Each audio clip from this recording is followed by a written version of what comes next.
Unaware her pregnant wife's 3 Mafia boss brothers were watching, he made his mistress humiliate her at their anniversary party while 800 guests laughed. What happened when 3 black SUVs pulled up left him begging for mercy he'd never receive. Do it, Nancy. Pour every drop on her head. Show everyone here who really belongs by my side. Joseph Edwards' voice echoed through the Belmont Estate's grand ballroom as his mistress lifted the crystal wine decanter high, red liquid catching the light from 1,000 candles overhead, a cruel smile twisting her burgundy-painted lips. Susan Johnson stood frozen, her hands trembling protectively over her 7-month pregnant belly, her emerald green evening gown with delicate beaded details already bearing wine stains from where Nancy had accidentally splashed her moments before. 800 guests held their breath, phones raised high, recording the destruction of a woman who'd abandoned everything, her family, her name, her protection, all for love. "Joseph, we're having a baby," Susan whispered, her voice so broken it barely carried past the front tables draped in white silk. "I'm your wife. How can you let her do this to me? To us?" "Wife?" Joseph laughed, the sound sharp and vicious as it bounced off marble floors and crystal chandeliers. "You were a ticket to legitimacy, Susan, a crime family princess playing house, giving me respectability while I built my real empire. But Nancy here, she's my equal, my partner in everything that matters. And you're just the mistake I'm finally correcting." He turned to the crowd with a showman's grin, his tuxedo perfectly pressed, his confidence absolute. "Everyone, raise your glasses. You're about to witness the end of my biggest liability." The wine decanter tilted. Susan gasped as ice-cold red wine crashed over her head, soaking through her carefully styled hair, streaming down her face in crimson rivers, drenching the gown she'd spent 3 weeks selecting for this anniversary celebration, their 4th, the one that was supposed to prove she'd made the right choice.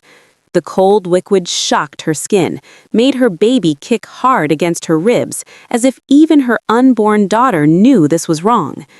She stood there shaking, arms wrapped around her swollen belly as 800 people either laughed, recorded, or looked away in uncomfortable silence.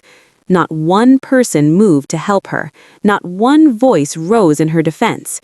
She was utterly, completely alone, drowning in humiliation while cameras captured every second of her breaking. "Look at her," Nancy cooed, running her manicured fingers through Joseph's hair as if Susan were invisible, as if she were already erased.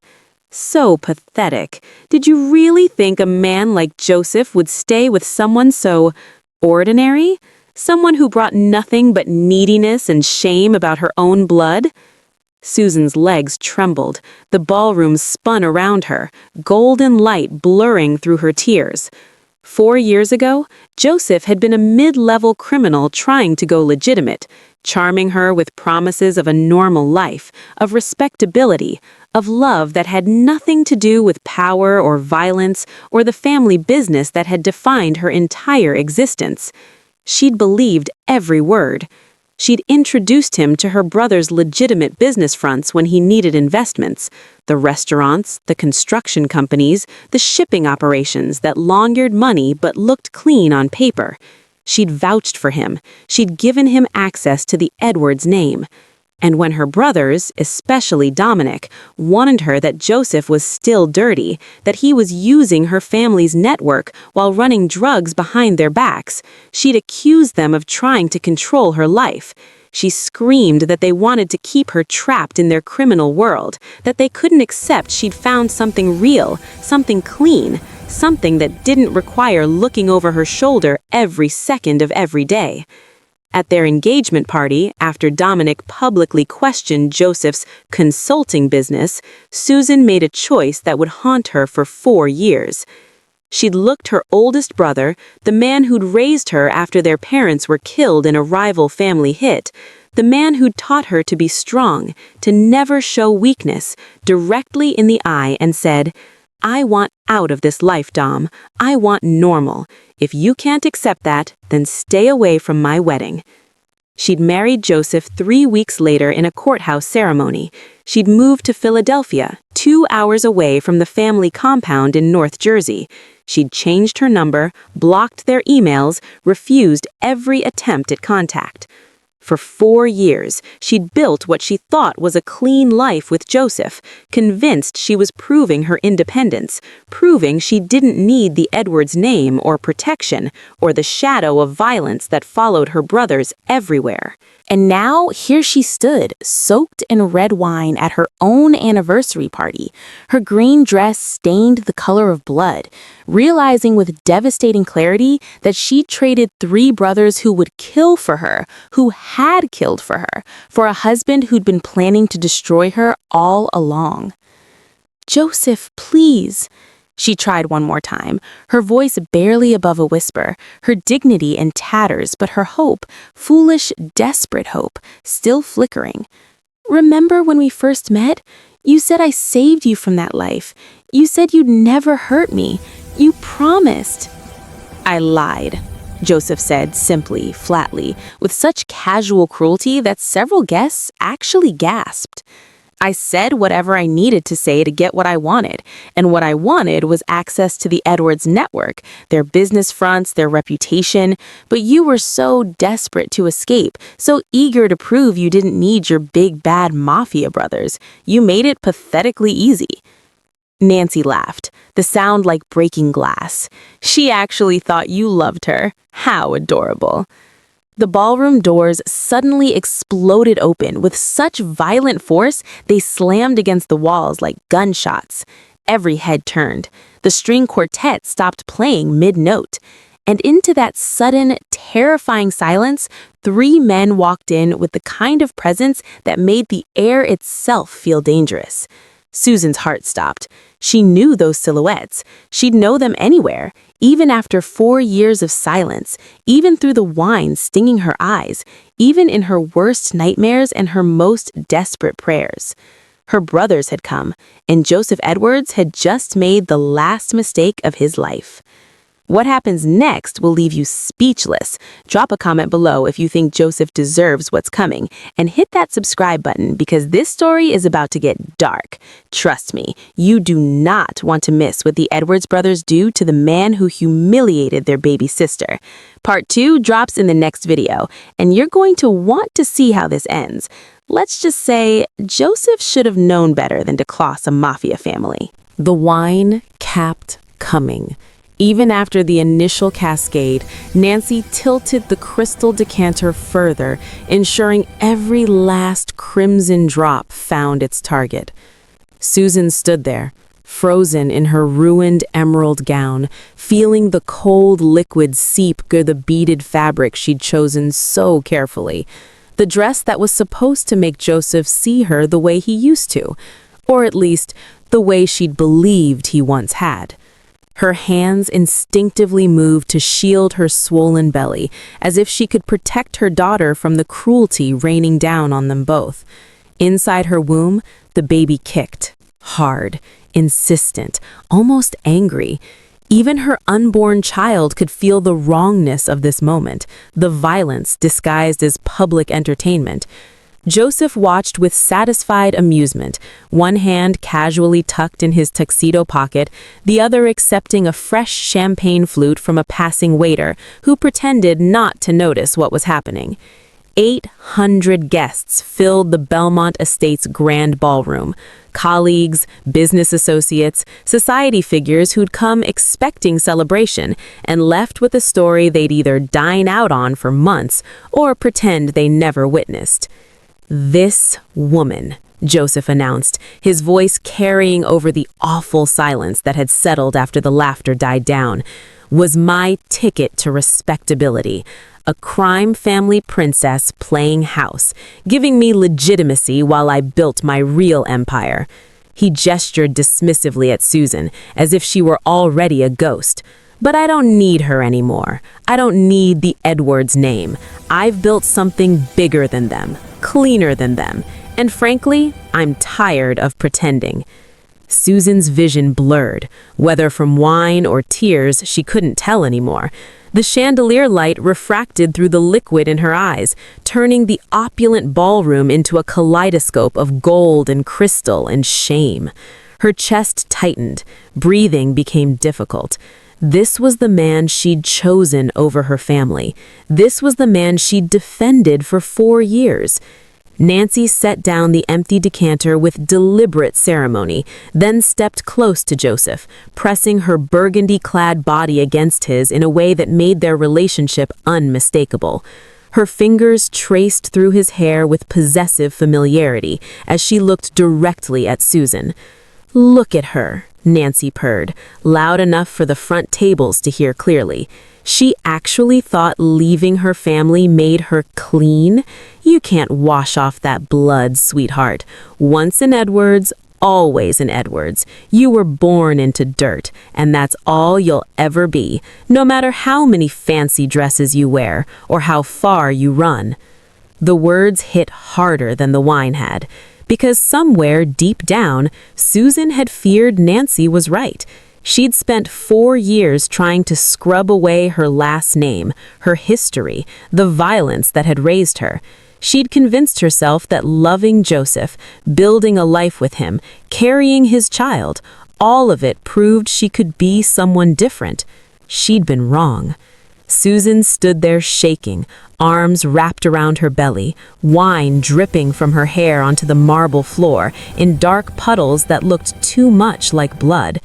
800 people surrounded her, some still recording on their phones, some whispering behind raised hands, others staring with the kind of morbid fascination usually reserved for car accidents. Not one person offered her a napkin. Not one voice suggested this had gone too far. Not one soul moved to help the pregnant woman humiliated at her own anniversary party. She was utterly, devastatingly alone. Or so she thought. Because 4 years ago, when Susan had walked away from her family, her brothers made her a promise she'd forgotten in her desperation to escape. "We'll always be watching, Susie, even if you can't see us, even if you don't want us there. Family doesn't end just because you're angry." And tonight, 300 miles away in a luxury SUV racing toward Philadelphia with police scanners turned off and weapons loaded, Dominic Edwards looked at the live stream on his phone and spoke 3 words that sealed Joseph's fate. "Floor it. Now." You think you know what happens when you humiliate a mafia princess in front of 800 witnesses? You have no idea. Comment below if you think Joseph just signed his own death warrant, and smash that subscribe button, because what the Edwards brothers do next will leave you speechless. Some debts can only be paid in blood. Are you ready to see what real family loyalty looks like? 4 years earlier, Susan had met Joseph Edwards at a charity gala her brothers had forced her to attend. He'd been charming in a way that felt different from the men in her world, ambitious but seemingly genuine, street smart but dreaming of something cleaner. He'd told her he was tired of running with criminals, that he wanted to build legitimate businesses, that he was looking for a fresh start. "I'm done with that life," he'd said, his eyes meeting hers with what she'd believed was honesty. "I want something real, something that doesn't involve constantly watching my back or wondering if today's the day it all comes crashing down." Susan had felt those words in her soul because she'd been thinking the exact same thing for years.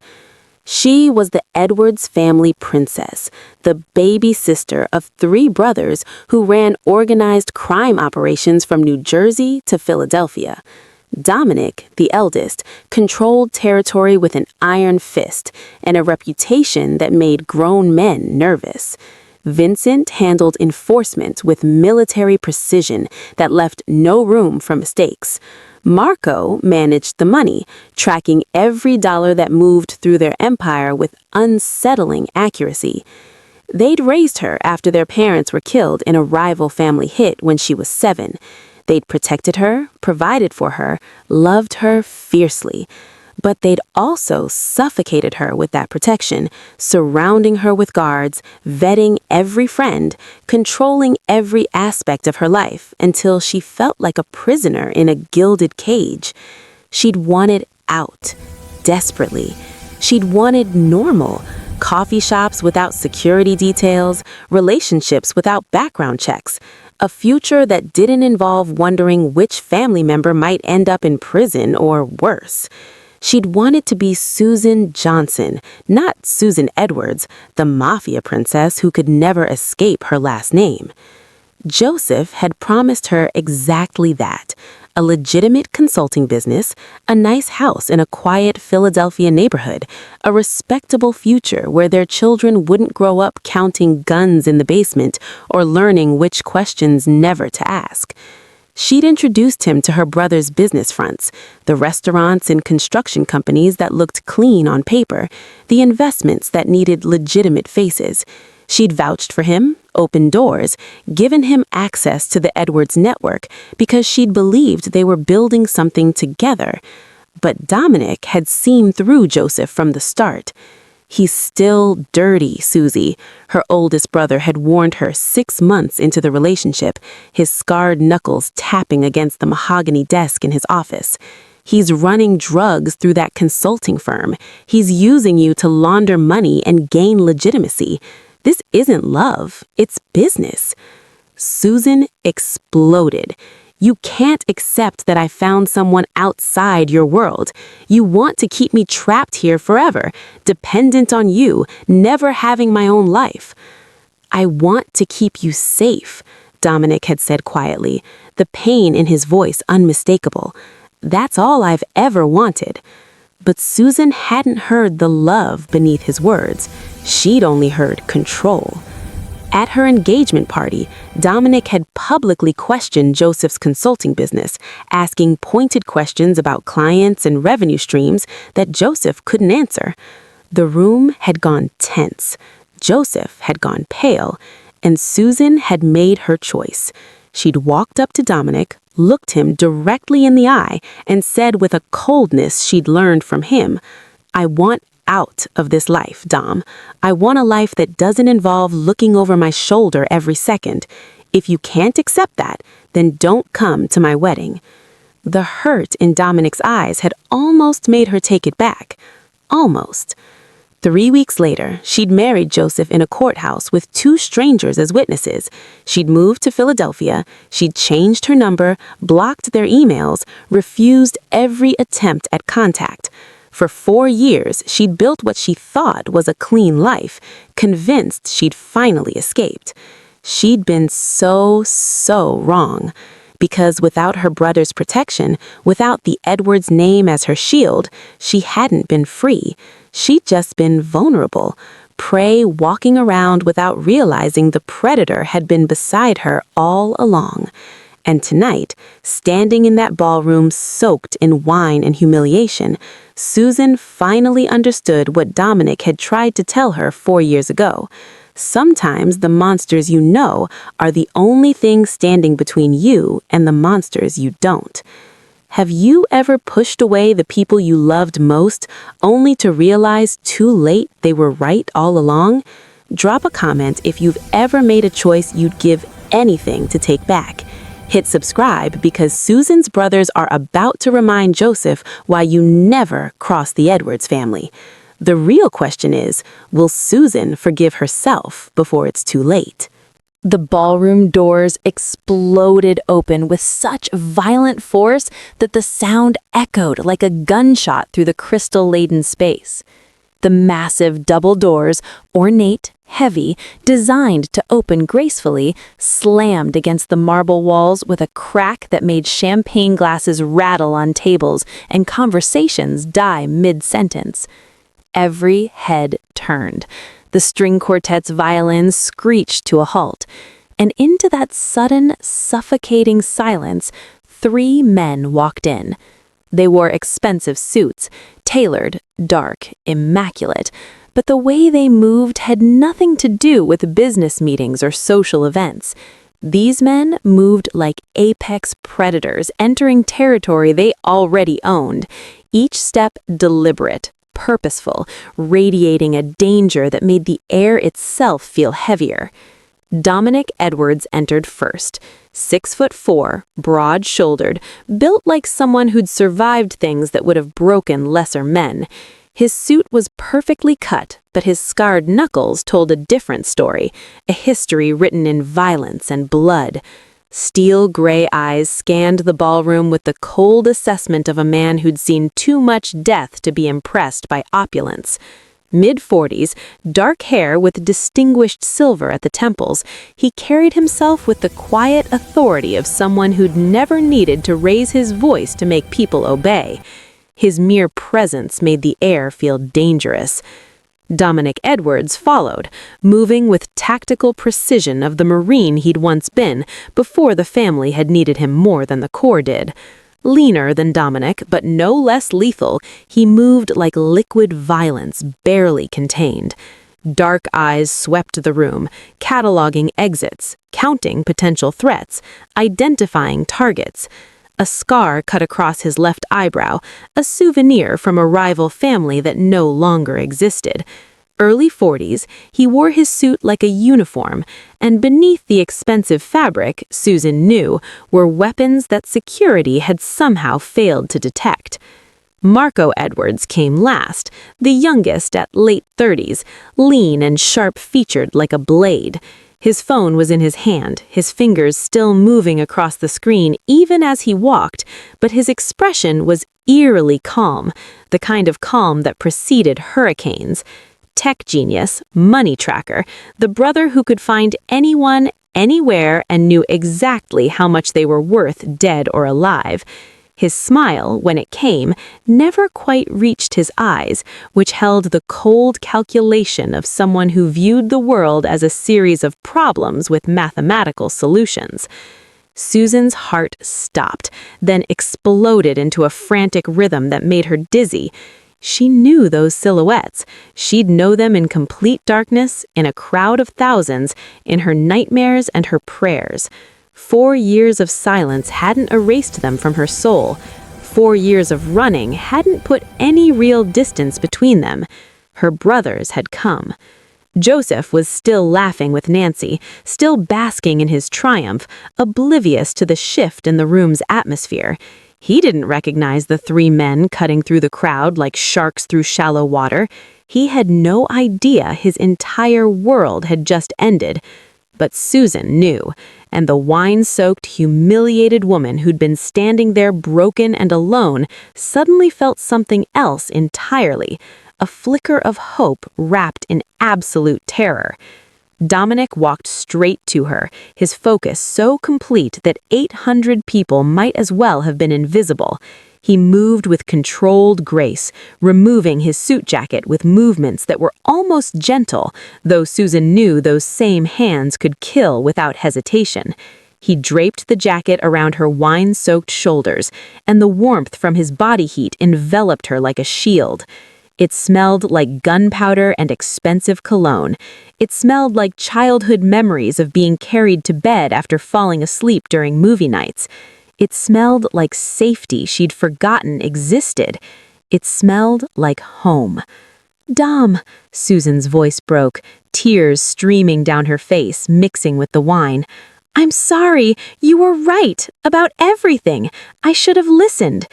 Dominic's hand touched her cheek, just for a moment, his scarred knuckles surprisingly gentle. His voice when he spoke was soft enough that only she could hear, but beneath the gentleness was something dark and deadly that made her shiver. "We'll talk later, Susie. Right now?" His steel gray eyes shifted towards Joseph, and his expression went cold enough to freeze blood. "Right now, we deal with him." The Edwards brothers just walked into that ballroom, and Joseph still has no idea who they are. Comment justice if you think he's about to find out exactly what happens when you hurt a mafia princess. Smash that subscribe button because what happens next will make your jaw drop. Family isn't just blood, it's consequences, and Joseph is about to learn that lesson the hard way. Vincent appeared at Susan's side, his hand gentle but firm on her elbow. "Come on, Bella," he said quietly, using the childhood nickname that made her throat tighten with emotion. "Let's get you out of here." Susan let him guide her toward the exit, but she couldn't stop looking back. She needed to see this. After 4 years of believing she'd made the right choice, after tonight's devastating humiliation, she needed to watch her brothers do what they'd always done, protect her, even when she didn't deserve it. Joseph was still riding the high of his triumph, still wrapped in Nancy's arms, when he finally noticed the 3 men who'd invaded his celebration. His smile faltered. His eyes tracked from Dominic to Vincent to Marco, recognition slowly dawning as he processed their faces, their bearing, the way every criminal in the room had suddenly gone very, very quiet. His face went white. "Security!" Joseph's voice cracked as he pulled away from Nancy, suddenly desperate. "Security! This is a private event. Get these men out of here." The security guards stationed around the ballroom didn't move. They'd recognized the Edwards brothers the moment they'd walked through those doors. Everyone in Philadelphia's underworld knew better than to cross this family. The guards stood frozen, hands nowhere near their weapons, eyes carefully averted. Marco looked up from his phone, his expression eerily calm, that smile playing at his lips that never quite reached his cold eyes. "Security isn't coming, Joseph." He spoke conversationally, as if discussing the weather. "They work for us now. This venue, we own it as of 10 minutes ago. The previous owner was very motivated to sell." He paused, his fingers still moving across the screen. "Everyone here has just witnessed something they'll never speak about. Isn't that right?" 800 heads nodded in terrified unison. Marco's smile widened, sharp as a knife. "Would you like to rethink your approach, Joseph?" Joseph's mouth opened, then closed. Words seemed to fail him. Nancy stepped back, suddenly understanding this wasn't just awkward family drama. This was something far more dangerous. Dominic began walking toward Joseph, each step slow and deliberate, predatory. The crowd parted like water, people stumbling over themselves to get out of his path. His steel-gray eyes never left Joseph's face, and the intensity of that gaze made several guests look away, unable to bear witness to what they saw there. "You know who we are?" Dominic asked, his voice carrying through the silent ballroom. Joseph swallowed hard. His confidence had evaporated, replaced by the survival instinct of a man who'd just realized he'd made a catastrophic mistake. You're Susan's brothers, the Edwards family." "I'm Dominic Edwards," Dominic corrected, stopping just inches from Joseph, close enough that Joseph had to tilt his head back to meet his eyes. "The brother Susan cut out of her life 4 years ago because you convinced her we were the problem. The brother who taught her to ride a bike, who carried her on my shoulders at our parents' funeral, who stayed up all night when she had nightmares." His voice dropped lower, colder. "The brother who respected her choice, even though it killed us to watch her walk away. The brother who kept guards on her from a distance because I always knew, that a man like you would eventually show your true nature." Joseph tried to step back. Dominic's hand shot out, gripping Joseph with enough force that made Joseph wince.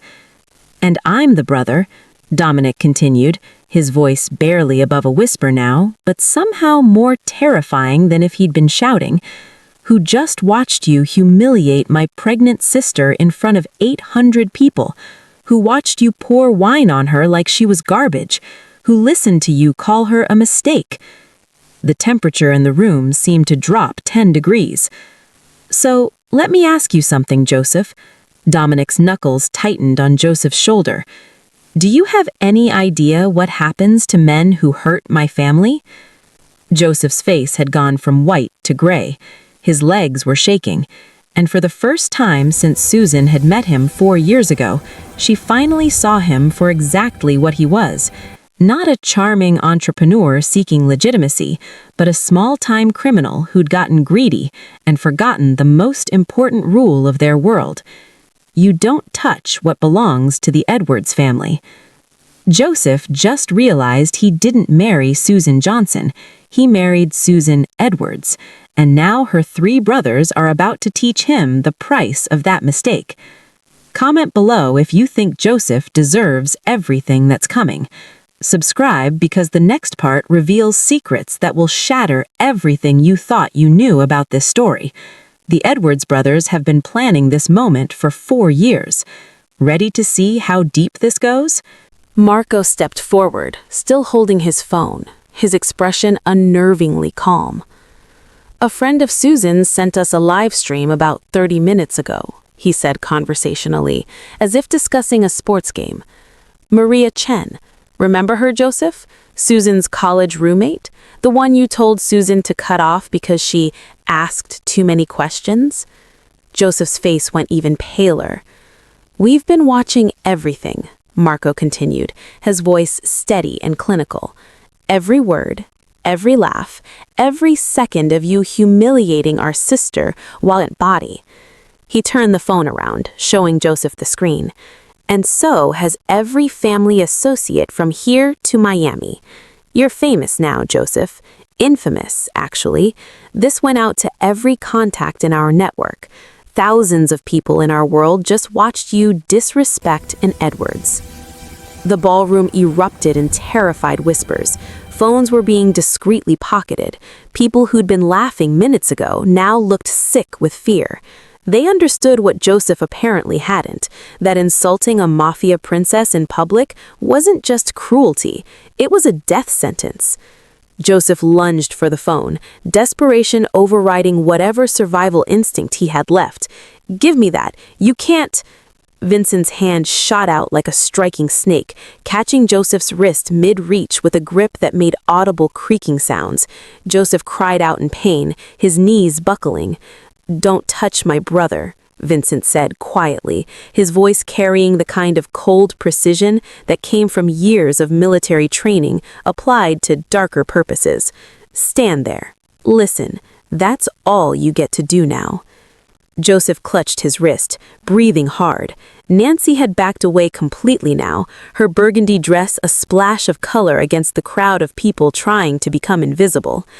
"This is insane," Joseph gasped, trying to regain some control. "You can't just barge in here and threaten me. I have connections. I have investors. Anthony Caruso himself has a stake in my business. He'll—" "Anthony Caruso," Dominic repeated, and something about the way he said the name made several people in the crowd actually flinch. "The shipping magnate, runs operations throughout docks in Jersey, imports legitimate cargo during the day, moves other merchandise at night." Dominic's smile was colder than his eyes. Or he did.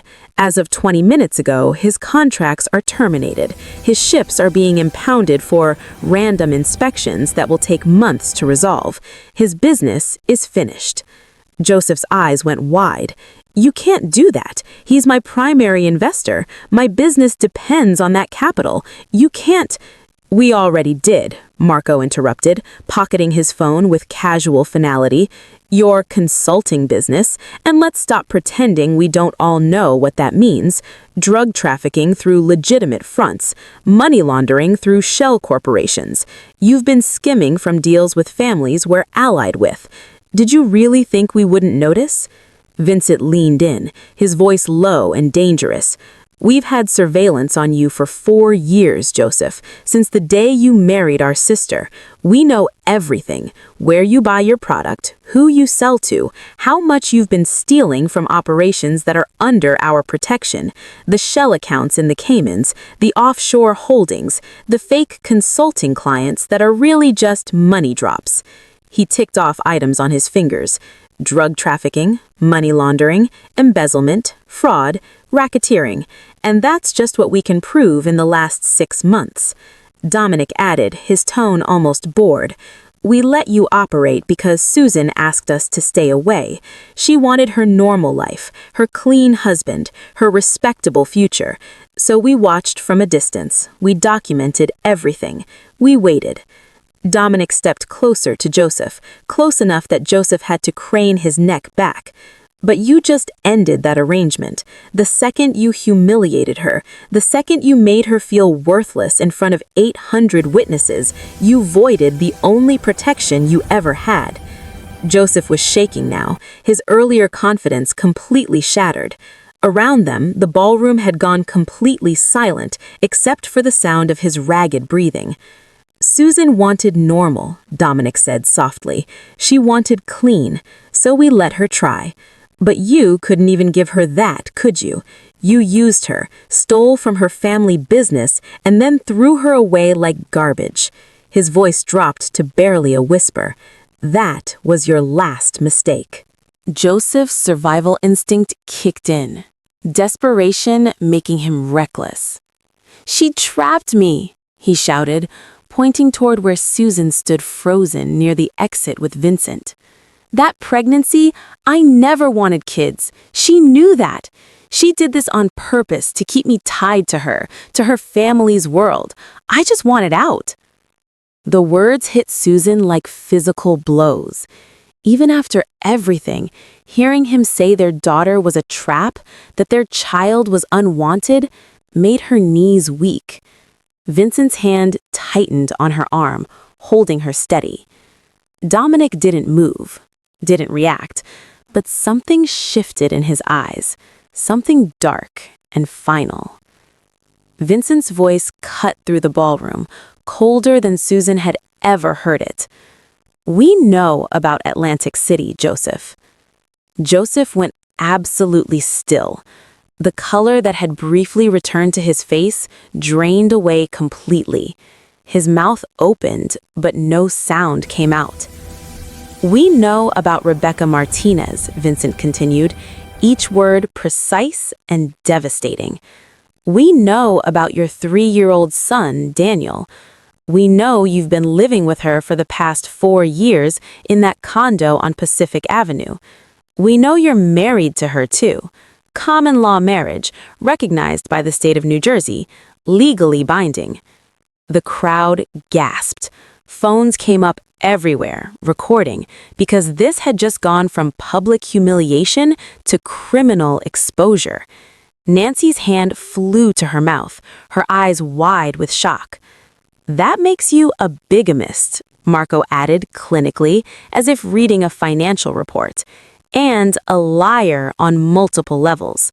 You've been maintaining 2 families, 2 wives, 2 completely separate lives."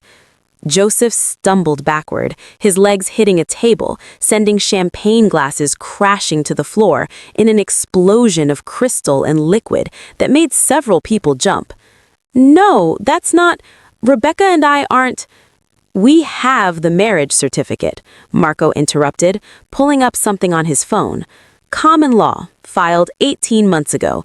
You signed it yourself. We also have photographs, text messages, financial records showing joint accounts, a mortgage in both names." Dominic stepped closer, and Joseph pressed back against the table as if he could disappear through it. "You played both families, Joseph, used both women. You told Susan she was your escape from crime, your chance at going legitimate. You told Rebecca she was your legitimate business front, your respectable cover while you ran drugs."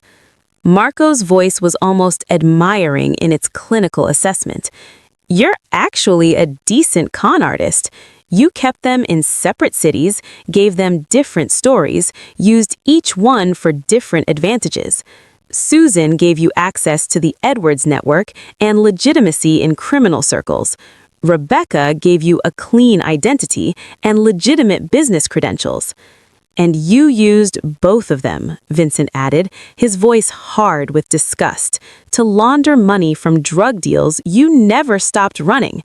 The consulting business was always a front. You never went legitimate. You just got better at hiding. Nancy had backed up several more steps, her face pale, clearly realizing she'd been sleeping with a man whose life was built entirely on lies. Around them, 800 witnesses were recording everything, their phones held high, capturing the complete destruction of Joseph Edwards' carefully constructed double life. Susan felt like she couldn't breathe. 4 years. 4 years she'd been married to a man who already had another wife, another child. 4 years she'd believed his promises, while he'd been going home to someone else, building a parallel life she'd never known existed. Joseph looked around wildly, searching for an escape, for anyone who might help him. But there was no help coming. Not from the security guards who worked for the Edwards family now, not from the guests who understood they were witnessing something they'd never speak about, not from Nancy, who was still backing toward the exit. He was completely, utterly alone, just like he'd made Susan feel. Joseph didn't just betray Susan, he had a whole other family she knew nothing about. Comment if you think Nancy's about to find out she's not as special as she thought. Hit that subscribe button because the Edwards brothers aren't done yet, and what they reveal about Nancy will blow your mind. When you lie to a mafia family, everyone pays the price. Trust me, you need to see what happens next. Nancy had almost reached the ballroom side exit when Dominic's voice stopped her cold. "Where do you think you're going?"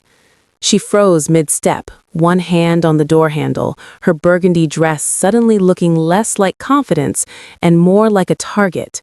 Slowly, she turned around, and the fear in her eyes was unmistakable. Dominic didn't move toward her. He didn't need to. His voice carried across the silent ballroom with perfect clarity. "Nancy Callahan, accountant, Columbia Business School, class of 2019, currently employed by Mercer Financial Group in their corporate finance division." Nancy's face went white. The fact that he knew her full name, her education, her employer, it meant they'd been watching her too, investigating her, building a file. "Did you know," Dominic continued conversationally as if discussing the weather, "that Nancy helped Joseph cook the books? She set up the shell corporations in the Caymans and Delaware. She structured the money laundering operation that moved drug proceeds through legitimate business accounts. She helped him hide money from our family's audits." Marco pulled up his phone again, his fingers swiping through what looked like financial documents. "We have your digital fingerprints on everything, Nancy. Bank transfers you authorized, corporate filings you submitted, emails from your work account, Mercer Financial's account, detailing how to hide assets from family audits." Vincent's voice was quiet but carried an edge that made people flinch. "In our world, stealing from the family has consequences, permanent ones." Nancy's voice came out strangled, desperate. I didn't know who they were. Joseph never told me about Susan's family. I just thought I was helping with normal business." "You're lying," Marco interrupted flatly. "We have text messages where Joseph explicitly tells you he's married to the Edwards family princess. We have conversations where you discuss how to hide money specifically from Susan's brothers. You knew exactly who we were." Dominic took a single step toward her, and Nancy pressed back against the door. "You helped Joseph betray confidential information to rival operations, information about our shipping schedules, our business partners, our financial structure. You sold that information, Nancy. You're complicit in everything, the fraud, the laundering, the theft." His voice dropped lower, more dangerous. "And tonight, you helped pour wine on my pregnant sister because you thought she had no protection. You mocked her. You laughed at her. You participated in her humiliation because you thought she was alone and vulnerable." Nancy's legs were shaking. She looked desperately toward Joseph, silently begging him to defend her, to explain, to do something. But Joseph was staring at the marble floor, defeated, broken, his earlier bravado completely shattered. He wouldn't even meet her eyes. She was on her own, just like Susan had been moments ago. I didn't mean, Nancy started, her voice cracking. I was just doing what Joseph asked. I didn't know it would. You poured wine on a pregnant woman, Vincent said, and there was something in his voice that made grown men in the crowd take involuntary steps backward. You humiliated someone carrying a child. You did it because you thought it would be fun, because you thought there would be no consequences. Marco pocketed his phone, his expression eerily calm. Mercer Financial Group will receive a full report of your activities by morning. Your CPA license will be revoked. The SEC will open an investigation into your role in the money laundering operation. You'll be unemployable in legitimate finance. Dominic's smile was cold and final. But that's just the legal consequences, Nancy, the official ones. He paused, letting that sink in. You stole from the Edwards family. You helped an outsider rob us, betray us, humiliate one of our own. You'll be dealt with separately. Our associates will be in touch. The implied threat hung in the air like smoke. Nancy understood. Everyone in that ballroom understood. This wasn't about courts or lawyers or legal proceedings. This was about a different kind of justice, the kind that happened in dark places where no one asked questions. Nancy's face crumpled. Tears streamed down her cheeks, ruining her perfect makeup. "Please," she whispered, "I'll give back the money. I'll testify against Joseph. I'll do anything." "You should have thought of that," Dominic said quietly, "before you touched my sister." Nancy thought she was just the other woman. Turns out she was an accomplice in stealing from the mob. Comment karma if you think she deserves what's coming. Subscribe because the next chapter shows what really happens when the Edwards family handles problems their way. No courts, no police, just justice. And Joseph, he's about to learn why you never, ever cross a crime family. The ballroom doors opened again with a heavy, deliberate sound. But it wasn't police who entered. It wasn't FBI agents or security personnel or anyone who carried badges or followed the law. 6 men in black suits walked in with cold efficiency, moving in perfect synchronized formation. They wore no badges, carried no identification, but the bulges under their jackets told their own story. These weren't businessmen. These weren't security guards. These were the Edwards family enforcers, the men who handled problems that couldn't be solved with money or words.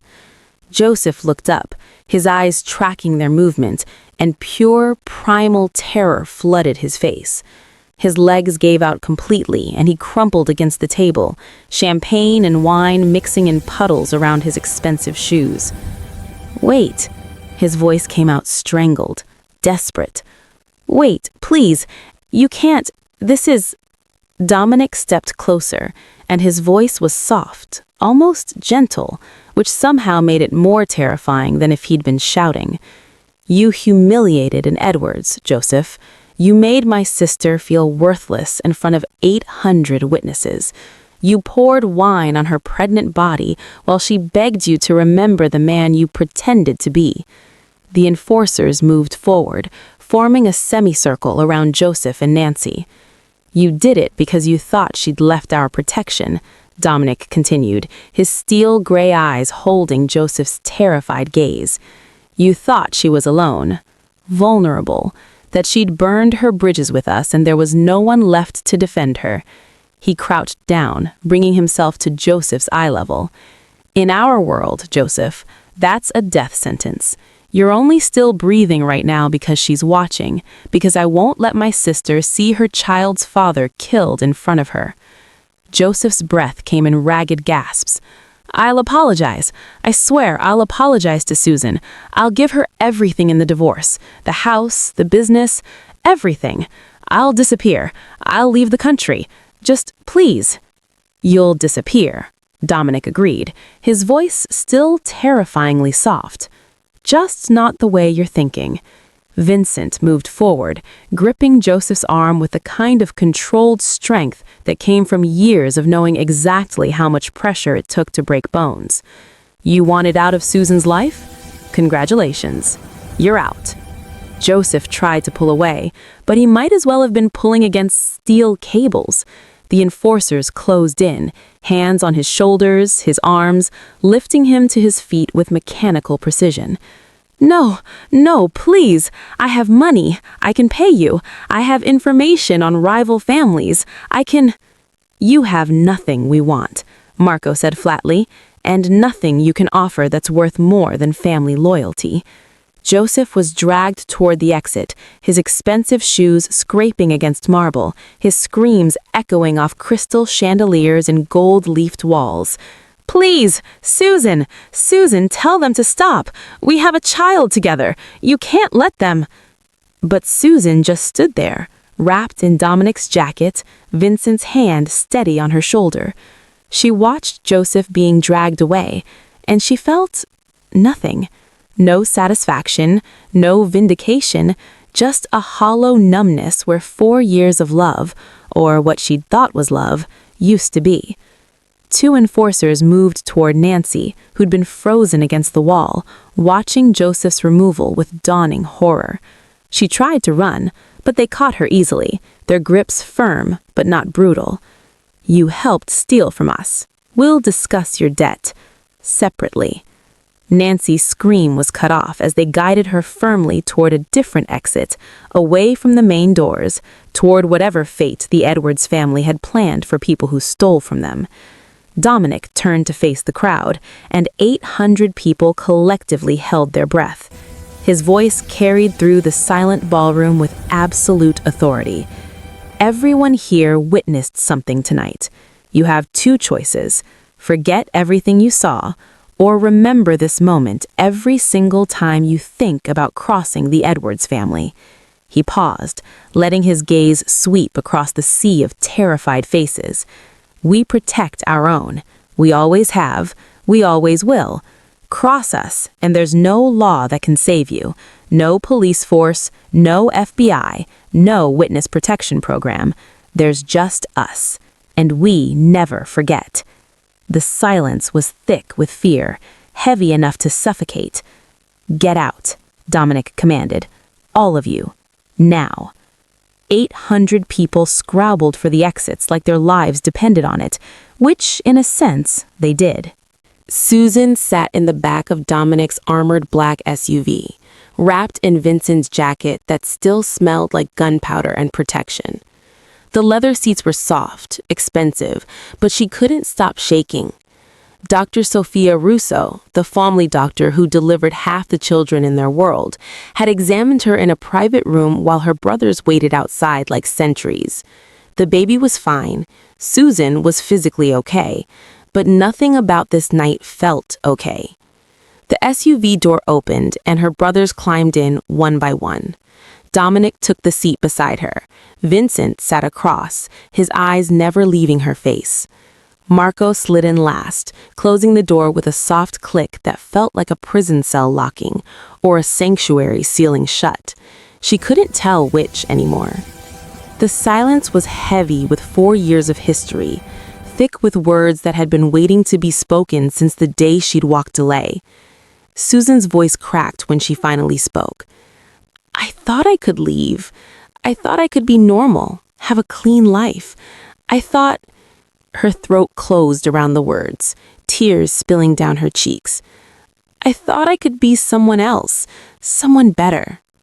Dominic turned to face her fully, and the pain in his steel gray eyes was so raw it made her chest ache. There is no leaving this family, Susie. There never was. Blood doesn't wash off.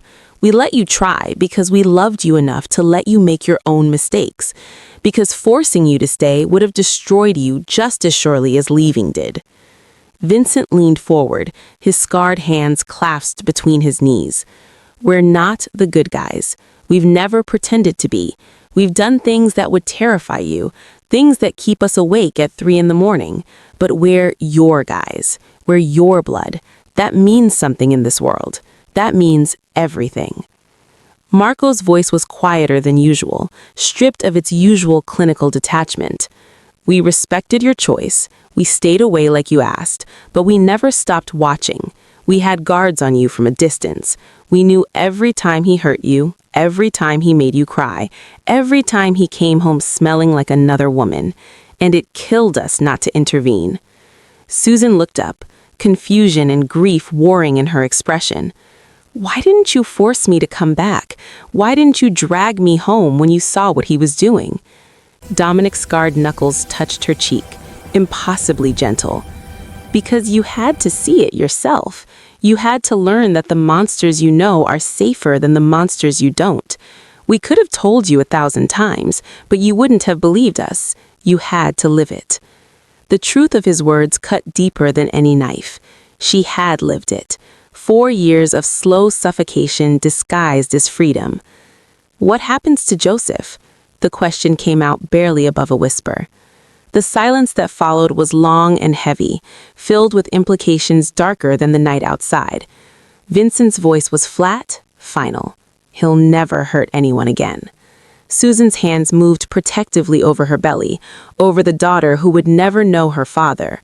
Part of her should have felt horror at what that meant, but she only felt relief, and that terrified her more than anything.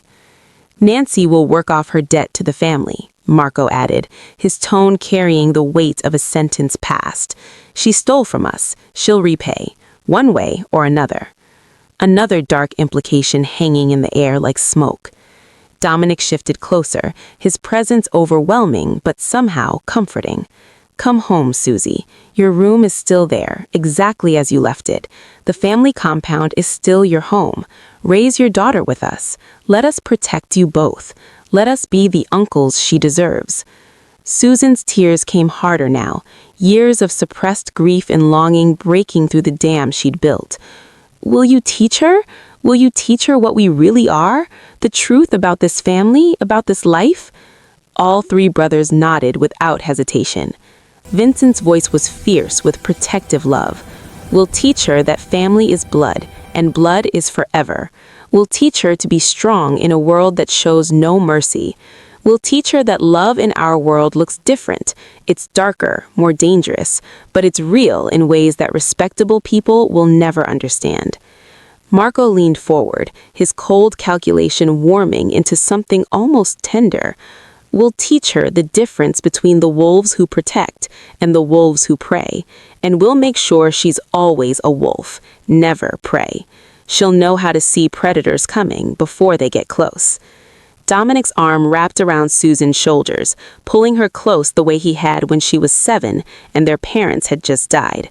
We'll make sure she knows that leaving this family isn't freedom, it's vulnerability, and we'll make sure she never feels vulnerable, never alone, never unprotected.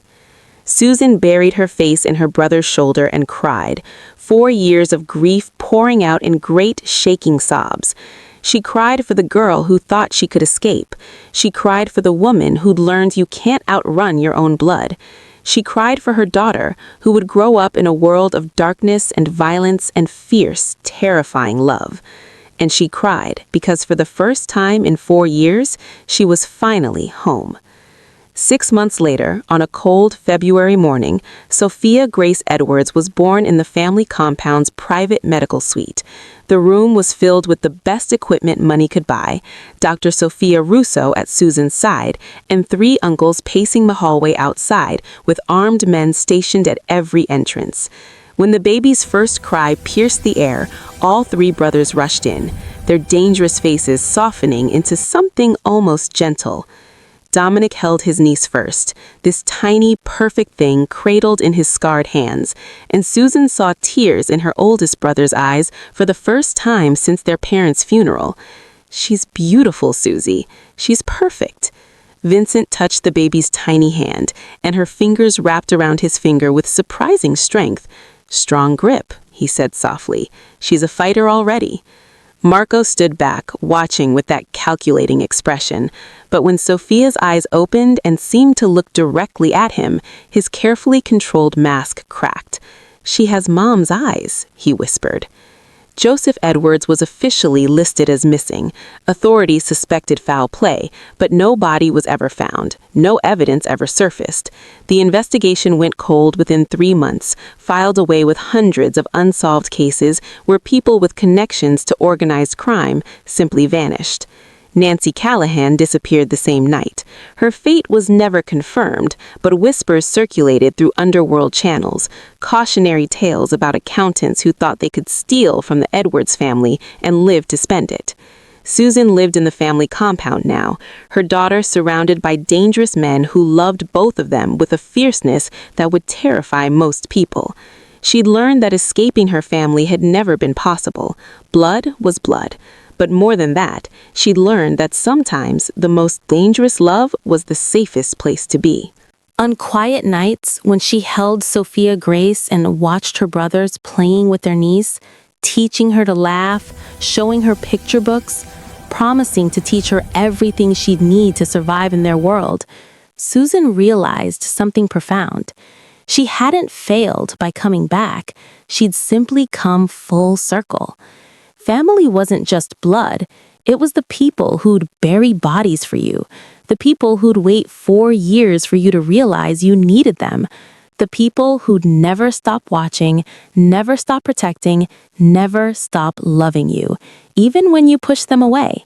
Sometimes that was exactly what you needed.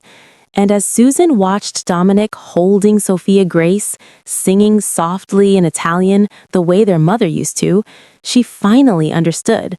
Leaving had never been about freedom. It had been about learning what freedom really meant. And freedom, she now knew, wasn't running away from your family. It was having a family strong enough to protect you when the world tried to destroy you. She'd tried to escape the darkness. Instead, she'd learned to live in it and found that sometimes in the deepest darkness, love burned brightest of all. Have you ever run from the very people who would have saved you? Comment if you've learned the hard way that family, even imperfect, complicated, dangerous family, is sometimes the only real protection you have in this world. Hit subscribe because Susan's story isn't just about revenge or justice.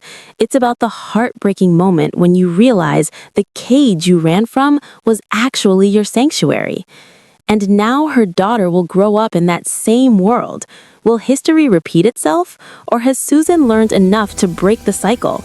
Some lessons can only be learned through pain. Some families can only be understood through loss. And sometimes the people you think are holding you back are the only ones standing between you and destruction.